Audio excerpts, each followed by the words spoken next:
రీసెంట్గా మనం మాట్లాడుకుందాం కేరళ కాంగ్రెస్లో క్యాస్టింగ్ కౌచ్ గురించి.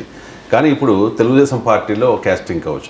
ఆ పార్టీలో ఉన్న మహిళా నేత సత్యవేడు ఎమ్మెల్యే తనను బలాత్కారం చేశాడు అంటూ కొన్ని వీడియోస్ కూడా రిలీజ్ చేసింది సార్. వెంటనే తెలుగుదేశం పార్టీ అధిష్టానం స్పందించింది, సస్పెండ్ కూడా చేసింది. అంటే ఇక్కడ వైఎస్ఆర్ కాంగ్రెస్ పార్టీ నాయకుల మీద కూడా ఈ మధ్యకాలంలో చాలా ఆరోపణలు వచ్చేసాయి. విజయసాయిరెడ్డి, దువ్వాడ శ్రీనివాసు, అనంతబాబు, అలాగే జత్వానీ ఇష్యూ కూడా. సో జగన్ ఇప్పటి వరకు యాక్షన్ తీసుకోలేదు, కానీ చంద్రబాబు నాయుడు ఇమ్మీడియట్గా యాక్షన్ తీసుకున్నారు. ఎలా చూడాలి, ఏంటి వ్యూ?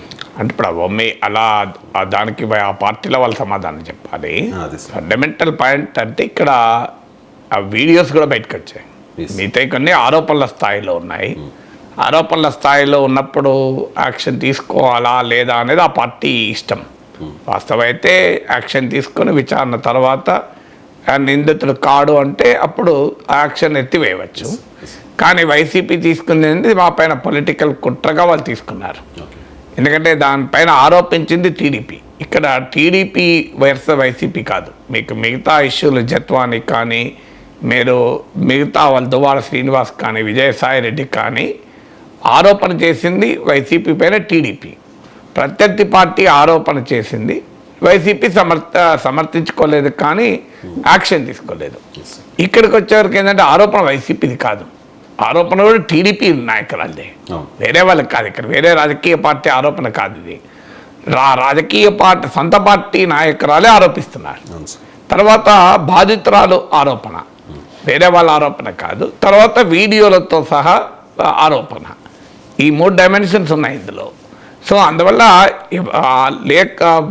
అలాంటప్పుడు మీకు వైసీపీ ఎంపీపై కూడా అశ్లీలమైన వచ్చాయి, అప్పుడు కూడా చర్య తీసుకోలేదు. అందువల్ల జగన్మోహన్ రెడ్డి కూడా ఇలాంటి ఆరోపణలు వచ్చినప్పుడు కనీసం పార్టీలో ఇంటర్నల్గాన విచారణకు ఆదేశించడం, అవసరమైతే వారిపైన తాత్కాలికంగా చర్య తీసుకొని తర్వాత విచారణ జరిపాక పూర్తి స్థాయిలో చర్య తీసుకోవడం ఒక పద్ధతి.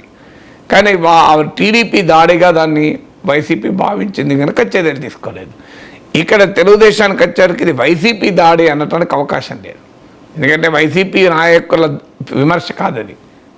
ఆదిమూలం పైన టీడీపీ సంబంధించిన మహిళా నాయకుల విమర్శ వితిన్ ద పార్టీ అది. అందువల్ల ఆ డైమెన్షన్ తేడా ఉంది, ప్లస్ వీడియోలో తేడా ఉంది. ఇప్పుడు మీకు విజయసాయిరెడ్డి కేసులో ఆ మహిళా అధికారిని పదే పదే ఖండించింది కూడా, ఇది నాపై ఆరోపణలు అని.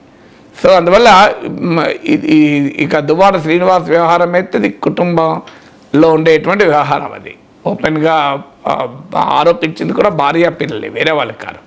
సో ఇలా డిఫరెంట్ డైమెన్షన్స్లో ఉన్నాయి. ఒకటి ఫండమెంటల్గా ఈ పార్టీ ఆ పార్టీ అనే దానికన్నా మీరు మొదట్లో అడిగారు తెలుగుదేశం పార్టీలో కాస్టింగ్ కావచ్చింది, అది కరెక్ట్ కాదు. ఆ స్టేట్మెంటే కరెక్ట్ కాదు. ఫస్ట్ తెలుగుదేశం పార్టీ మొత్తంలో కాస్టింగ్ కావచ్చు కదా. ఒక వ్యక్తి చేసిన దుర్మార్గమైన పనిని మొత్తం పార్టీకి అంటగట్టడం అనేది రాంగ్ కంక్లూషన్. అది అంటే తెలుగుదేశం పార్టీలో ఇక మహిళలకు ఏదో రక్షణ లేనట్లు, మహిళలను లైంగికంగా వేధిస్తున్నారు పదవుల కొరకు అనే మీనింగ్ వస్తుంది. అందువల్ల మీ ప్రశ్నలో ఆ లోపం ఉంది. తెలుగుదేశం పార్టీలో కాస్టింగ్ కావచ్చు అని దీన్ని మనం కామెంట్ చేయకూడదు. ఇది ఒక వ్యక్తి చేసినటువంటి దుర్మార్గము. ఆ వ్యక్తి చేసిన దుర్మార్గాన్ని పార్టీ ఇమీడియట్గా స్పందించి చర్య తీసుకుంది. అందువల్ల దాన్ని పార్టీకి ఆపాదించి అదేదో తెలుగుదేశం పార్టీ మొత్తంలో ఇలాంటి వ్యవహార సరళి ఉంది అనేటువంటి వ్యాఖ్యానం చేయడం అనేది సరైనది కాదు. సో ఇండివిజువల్స్ పైన ఖచ్చితంగా పార్టీ చర్య తీసుకునేది high moral and ethical standards, కనీసమైన హై కూడా కాదు, కనీసమైన మారల్ అండ్ ఎథికల్ స్టాండర్డ్స్ అనేది కీలకం. రాజకీయాల్లో కూడా బహుశా భవిష్యత్తులో ఇప్పుడు వితిన్ విశాఖ గైడ్లైన్స్ ఉన్నాయి.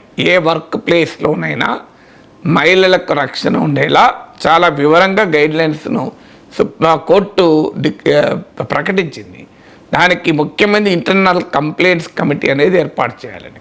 బహుశా రాజకీయ పార్టీలలో కూడా ఇంటర్నల్ కంప్లైంట్స్ కమిటీలు మనం పెట్టాలి. ఇప్పుడు ఉన్నాయో లేవో డౌటే. ప్రతి రాజకీయ పార్టీ కూడా వర్క్ ప్లేసే. మిగతా ఒక కంపెనీ ఎలా వర్క్ ప్లేసో, గవర్నమెంట్ ఆఫీస్ ఎలా వర్క్ ప్లేసో, పొలిటికల్ పార్టీ కూడా వర్క్ ప్లేసే కనుక అక్కడ కూడా లైంగిక వేధింపులు ఉండే అవకాశం ఉంది. పదవుల కొరకు సెక్షువల్ ఫేవర్స్ అడిగే అవకాశం ఉంది కనుక అక్కడ కూడా ఇంటర్నల్ కంప్లైంట్స్ కమిటీ పెట్టి పార్టీ నాయకత్వమే ఆ జాగ్రత్త తీసుకోవడం. ఎందుకంటే దానివల్ల ప్రాపర్ ఉమెన్ లీడర్షిప్ ఎదగకుండా ఉండే ప్రమాదం ఉంటుంది. ఇలాంటి ఇన్సిడెంట్స్ పాలిటిక్స్లోకి ఉమెన్ ఎంటర్ కావడాన్ని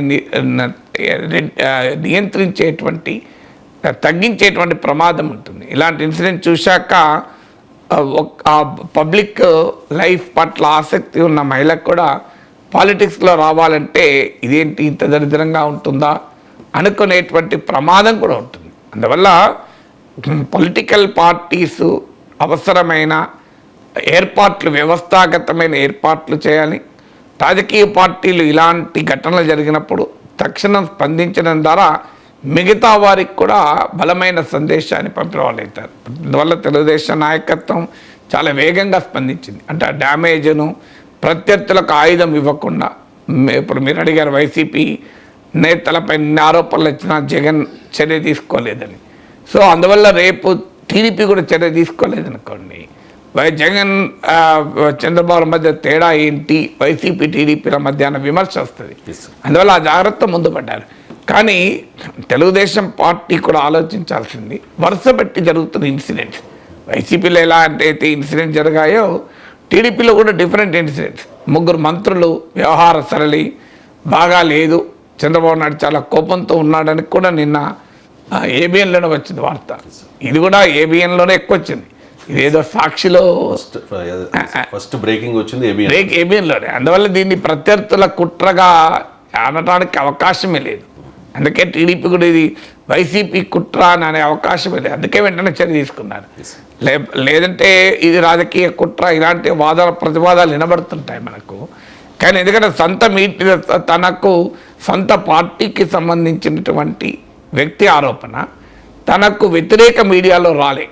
ఏబిఎన్ను అనుకూల మీడియా అంటే మళ్ళీ రాధాకృష్ణ గారికి కోపం వస్తుంది. కానీ డెఫినెట్గా టీడీపీకి అయితే వ్యతిరేక మీడియా కాదు, అంతవరకు అయితే ఖచ్చితంగా మనం చెప్పచ్చు. వ్యతిరేక మీడియా కాదు. ఏబిఎన్ ఇలాంటి సంఘటనలు జరిగినప్పుడు వారు చాలా వేగంగా కూడా మీడియా కవర్ చేసిన చరిత్ర ఉన్న మీడియా హౌస్ కూడా. అందువల్ల దీన్ని ఏబిఎన్లోనే రావడం వల్ల దీన్ని రాజకీయ కుట్రగా కొట్టిపారేసేందుకు కూడా అవకాశం లేని పరిస్థితి కూడా ఉంది. రాజకీయ కుట్ర, ఇది పొలిటికల్ కాన్స్పిరసీ అనరాదు కదా. అదే సాక్షిలో వచ్చుంటే దీని వేరే రకమైన మీనింగ్ వచ్చేది. అందువల్ల ఇటు 3 ఎమ్మెల్యేలు వ్యవహారసలు నచ్చడం లేదని, ఓ ఎమ్మెల్యే సతీమణి బర్త్డే వేడుకల్లో పోలీసు అధికారులు, ఓ మంత్రి సతీమణి పోలీసు అధికారులపైన విమర్శలు, ఈ మంత్రుల వ్యవహారసల్లి కూడా పట్ల కూడా చంద్రబాబు నాయుడు కోపంతో ఉన్నాడు అని కూడా వార్తలు వస్తున్నాయి. అంటే ఎక్కువ బలగం పెరిగిపోయింది. బలగం పెంచుతున్న వరకు ఎవరేం చేస్తున్నారో తెలియని పరిస్థితి ఉంటుంది.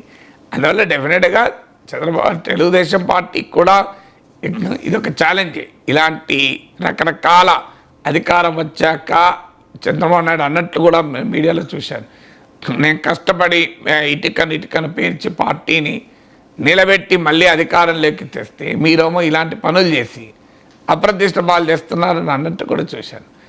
ఏదైనా ఇలాంటి వ్యక్తుల దుర్మార్గ చర్యల్ని పార్టీలకు మనం అంటగట్టి పార్టీ మొత్తాల్ని బదనాం చేయకూడదు. అదే సమయంలో పార్టీలకు కూడా రాజకీయాల్లో మరింత మంది మహిళలు పాల్గొనాలి అంటే ఒక సురక్షితమైన వాతావరణం, గౌరవప్రదమైన వాతావరణం రాజకీయ పార్టీలలో కూడా కల్పించేలా అన్ని పార్టీలు చర్యలు తీసుకోవాలి.